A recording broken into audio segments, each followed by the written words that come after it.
এই দেশে নাকি শহীদ রাষ্ট্রপতি জিয়াউর রহমান প্রথমেই বিদ্রোহ ঘোষণা করেন নাই, আমাদের আরেকজন মুক্তিযোদ্ধা কর্নেল অলি সাহেব নাকি সেই বিদ্রোহ ঘোষণা করেছেন।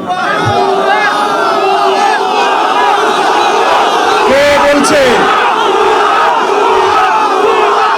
আস্তে আস্তে। বাংলাদেশের পক্ষের শক্তি হচ্ছে বিএনপি। এদেশের জনগণের দলের নাম বিএনপি। স্বাধীনতার পক্ষের শক্তির নাম বিএনপি। মুক্তিযুদ্ধের পক্ষের শক্তির নাম বিএনপি।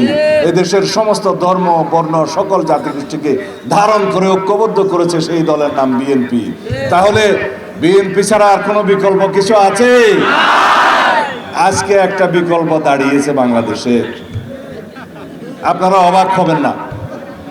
স্বাধীনতার বিকল্প ইতিহাস বর্ণনা করা শুরু করেছে। এই দেশে নাকি শহীদ রাষ্ট্রপতি জিয়াউর রহমান প্রথমেই বিদ্রোহ ঘোষণা করেন নাই, আমাদের আরেকজন মুক্তিযোদ্ধা কর্নেল অলি সাহেব নাকি সেই বিদ্রোহ ঘোষণা করেছেন। কে বলছে? আস্তে আস্তে। কে বলেছে? বাংলাদেশ জামাত ইসলামের আমির সাহেব, সম্মানিত আমির সাহেব। আস্তে আস্তে আস্তে, প্লিজ আমাকে শেষ করতে দাও, আমাকে শেষ করতে দাও।